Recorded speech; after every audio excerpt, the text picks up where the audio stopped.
अस्सलामुअलैकुम, मैं हूं समर अब्बास। सानिया गुल प्लाजा में आतिशज़दगी के अफसोसनाक वाक़े को 6 रोज गुजर चुके हैं।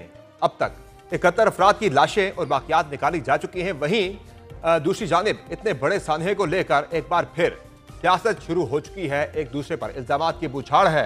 कल एमकेएम के मुस्तफा कमाल ने कराची को विफाक के हवाले करने का मुतालबा किया तो एमकेएम के ही गवर्नर कामरान टिसोरी ने पीपल्स पार्टी को निशाने पर रखते हुए कहा कि अब जैसा करोगे वैसा जवाब मिलेगा। फिल फॉर पाकिस्तान के चलाने वाले इस कराची को मुल्क का फाइनेंशियल कैपिटल डिक्लेयर करें और इसको वफाक के अंडर में लें। ये किसी सूबे, इस जैसी सूबाई एडमिनिस्ट्रेशन के इतना पोटेंशियल वाला मुल्क जो कि पूरे मुल्क को चलाता है, पूरे रीजन को चलाता है, वो किसी ऐसी एडमिनिस्ट्रेशन के हाथ में रहने का मुतामिल नहीं हो सकता। मैं वजीर आजम साहब को आवाज लगा के कहना चाहता हूं, मुझे पता है कि वजीर आजम साहब चाहते हुए भी बहुत सारी चीजें शहर के लिए, सूबे के लिए नहीं कर सकते क्योंकि पीपल्स पार्टी नाराज हो जाती है। ये 18वीं तरमीम का ड्रामा अब खत्म हो जाना चाहिए। इसी 18वीं तरमीम के जरिए हमारी नस्लकुशी हो रही है। इसको फिल फॉर इसको खत्म किया जाए। ये 18वीं तरमीम मुल्क के लिए नासूर बन गया। आप गुल प्लाजा में नहीं, पाकिस्तान में लगी है, हर कौमियत का शख्स उसमें था।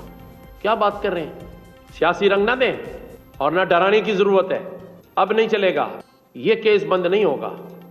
हल निकालने के बजाय साजिशें तैयार होना शुरू हो गई हैं। सिंध हाई कोर्ट के चीफ जस्टिस और सुप्रीम कोर्ट के चीफ जस्टिस को खत लिख रहा हूं कि इस मामले की जुडिशियल इंक्वायरी कराई जाए। अब जैसा सवाल आएगा वैसा जवाब आएगा। पीपल्स पार्टी ने भी फौरी जवाब देते हुए एमक्यूएम के बयानात को वजीर दिफा ख्वाजा आसिफ के बयानात का तसलसल करार दे दिया। 18वीं तरमीम के लिए आईनी एक तरीके से 18वीं तरमीम आई थी। आज वो ख्वाजा आसिफ साहब ने चाहे बयान दिया हो या मुस्तफा कमाल ने भी आज वही बयान दिया है, तो ये मुझे समझ में नहीं आ रही कि ये इस वाक़े के एक दिन बाद ख्वाजा आसिफ साहब बयान दे रहे हैं, फिर 2 दिन बाद मुस्तफा कमाल साहब वही बयान दे रहे हैं। इनका मकसद क्या है? आज सिंध असेंबली से खिताब में इस सारी बहस पर जवाब देते हुए वज़ीर आला सिंध मुराद अली शाह ने कहा कि सानिया गुल प्लाजा पर सियासत नहीं होनी चाहिए। पता नहीं कहां से 18वीं तरमीम बीच में आ गई। उन्होंने कहा कि जिसकी गफलत है उसे सजा जरूर मिलेगी। गफलतें और कोताहियां हैं, हमारे पास वसाइल की कमी है। इस वक्त ये कहा जाए कि 18वीं तरमीम की वजह से ये सब कुछ हुआ है, ऐसे सानहे को सियासी मकासद के लिए इस्तेमाल करना बहुत बड़े जुर्म के मुतरादिफ है। मुराद अली शाह ने कहा कि कोशिश होगी गुल प्लाजा में दुकानें 2 साल में तामीर कर ली जाएं। 2 माह में दुकानदारों के लिए आर्जी दुकानों का बंदोबस्त कर लेंगे। इन लोगों को सूबा सिंध एक आंख नहीं भाता। एक शख्स ने कहा 18वीं तरमीम से ये सब हुआ है। उनका कहना था कि पता नहीं कहां से एक सानहे को 18वीं तरमीम से जोड़ दिया गया। मुझे कहना पड़ रहा है कि चोर की दाढ़ी में तिनका। विफाक सूबे के किसी हिस्से को आकर कंट्रोल कर ले, कानून में ऐसा कुछ नहीं। एक सानहे पर कराची को विफाक के हवाले करने की बात नहीं करनी चाहिए। पता नहीं कहां से एक सानहे को 18वीं तरमीम और कराची को हवाले कर देना, ये बातें शुरू हुई। कल डेवोस में वजीर आजम, फील्ड मार्शल और बिलावल भुट्टो जरदारी की मुलाकात हुई, जिसके बाद पीपल्स पार्टी ने आज ज्वाइंट सेशन में हुकूमती बिल पास करने में मदद भी दी। लग ये रहा था कि यह तलखी कम होगी, लेकिन ये तलखी मजीद बढ़ती जा रही है। लेकिन सवाल यह है कि चाहे सानिया बल्दिया टाउन हो या सानिया गुल प्लाजा, इन्हीं सियासी जमातों को बार बार कराची में मैंडेट मिला, लेकिन बजाय इसके कि सब इकट्ठे होकर इसका कोई मुस्तकिल हल निकालें, एक दूसरे पर इल्जामात का सिलसिला जारी है। जबकि जमीनी सूरत हाल यह है कि सिर्फ 4 मंजिला इमारत की आग बुझाने में कई दिन लग गए थे। कराची में अगर बात की जाए 3 करोड़ की आबादी वाले शहर में इंटरनेशनल स्टैंडर्ड्स के मुताबिक 300 फायर स्टेशन और 1200 फायर टेंडर्स की जरूरत है। कराची में इस वक्त 30 फाल फायर स्टेशन और सिर्फ 16 फाल फायर टेंडर्स मौजूद हैं। इसी तमाम सूरत हाल पर प्राइम में गुफ्तगू के लिए हमें ज्वाइन किया है पाकिस्तान पीपल्स पार्टी के रुकन कौमी असम्बली शहर रजा साहब, जबकि हमारे साथ मौजूद हैं एमकेएम के रुकन कौमी असम्बली और साबिक डिप्टी मेयर कराची अरशद वोहरा साहब ने। बहुत शुक्रिया आप दोनों मेहमानों का आपने प्राइम में ज्वाइन किया।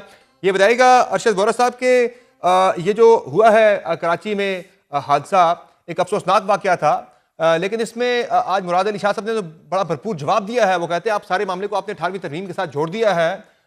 ये जो गुल प्लाजा था, इसमें जो प्लॉट का जो यहाँ पे लीज थी 100 साल, वो रिन्यू हुई, वो एमकेएम के दौर में हुई जब फारूक सत्तार साहब यहाँ पे मेयर थे। फिर बाद में जब रेगुलराइजेशन हुई, वो भी जो वहाँ पे जब उन्होंने 4थी मंजिल बनाई थी, वो भी 18वीं तरमीम से पहले की ही थी। तो उस वक्त भी आप लोग ही, वो कहते हैं, कराची के अंदर जो है जिम्मेदार थे।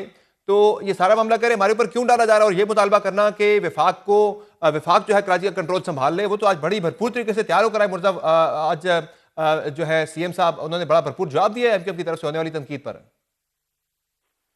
बिस्मिल्लाहिर्रहमानिर्रहीम। देखिए, ये दोनों डिफरेंट सब्जेक्ट हैं। 18वीं तरमीम एक डिफरेंट सब्जेक्ट है, ये आग एक डिफरेंट सब्जेक्ट है। इस आग पर सीएम साहब का ये कहना कि जो है ये एमक्यूएम के दौर में हुई थी, इसकी लीज ये हुआ था, फलाना हुआ था, धमाका हुआ था, दैट्स ऑल इररिलेवेंट।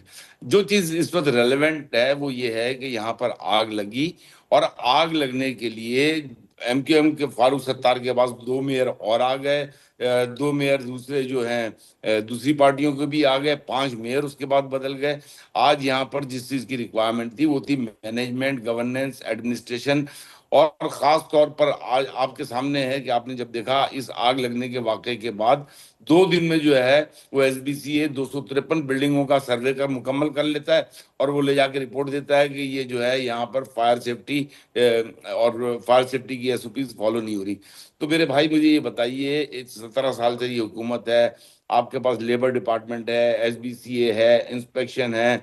अगर आपको इस मॉल पर कोई शिकायत थी तो आप कम से कम उसके विजिट करके उसको फायर एसओपीज पे तो ले जा सकते थे ना। मेरे भाई, जब आग लगती है तो आग लगने के बाद जो है वहां पर सबसे पहले फायर ब्रिगेड चाहिए होता है, मैनेजमेंट चाहिए होती है, एडमिनिस्ट्रेशन चाहिए जी जी। होती है। आपको मैं ये बताऊं कि मैं उस वक्त तकरीबन, ये मेरी कॉन्स्टिट्यूएंसी है, मैं 11:30 बजे वहां पहुंच गया था। वहां पे 2-3 फायर ब्रिगेड पहुंची थी, बाकी रास्ते में थी। वो फायर ब्रिगेड के जो चीफ है मुझसे कह रहे थे कि आप पानी का इंतजाम करवाएं। एमडी सीईओ वाटर बोर्ड से मेरी बात हुई, उन्होंने कहा हमारे हाइड्रेंट्स जो हैं सारे हमने 24 सही घंटे है। इमरजेंसी खोल दिए हैं। Everything was okay, but the thing is कि ड्यू टू द इंफ्रास्ट्रक्चर के जो आज हाल है, और उन्होंने लाइव मुझे वीडियो भेजी यानी कि आप कह रहे ये हैं कि सारी वाटर। की जिम्मेदार पीपल्स पार्टी है। अब माजी में जो मैं आग बात पिटी नहीं है मुकम्मल उससे कर आप लूं, उसकी आप जिम्मेदारी भी अपना सारी अगर डालें। सुनाना जरा मैं इस चाहते पे हैं शैला तो रज़ा साहब का जवाब ले लूं, फिर मैं दोबारा आपकी तरफ आता हूं। जी शैला साहब, वो कह रहे हैं कि जिम्मेदारी तो है वो तो आज की जो वहां पे इंतजामिया है उसकी बनती है, सारा मामला आप अच्छा एमक्यूएम पे आज देखें, मुराद अली शाह साहब ने डाल दिया आज। वोरा साहब की जो बात है उसको मैं ये कहूंगी कि रेलेवेंट सिर्फ ये है कि आग लगी, हुकूमत ने अपनी सारी कोशिशें इस्तेमाल की, गवर्नर साहब ने आग की शिद्दत को महसूस करते हुए नेवी को भी बुलाया, प्राइवेट इदारे 1212 भी आ गया, लेकिन आग डेंसिटी जो थी वो नहीं हुई। असल जो जुमला था, असल जो क्रिटिसिज्म था वो यही होना चाहिए था कि भाई इतने सारे बाउजर क्यों लगे हुए थे, पानी तो उसमें कम पड़ रहा था कि जल्दी से खत्म हो जाता था आग की शिद्दत की वजह से, तो टैंकर क्यों मंगाए, बाउजर क्यों मंगाए, और स्नार्कल्स 4 क्यों मंगाई, 100 फायर फाइटर क्यों मंगाए केएमसी के, और 100 फायर फाइटर 1212 के क्यों आए, और एक शहीद क्यों हुआ, ये सवालात होने चाहिए थे। लेकिन जो गवर्नमेंट कर सकती थी, जिनको मदद के लिए बुला सकती थी, किया। अब कराची को जो जो जानता है सबको मालूम है कि कराची की ट्रैफिक को कंट्रोल करके और सारे कराची से फायर टेंडर बुलाना कितना मुश्किल काम है। फिर जिनके प्यारे वहां पे थे उन्होंने पहुंचना शुरू कर दिया, ट्रैफिक का मसला हो गया, आगे पीछे लोग जमा हो गए।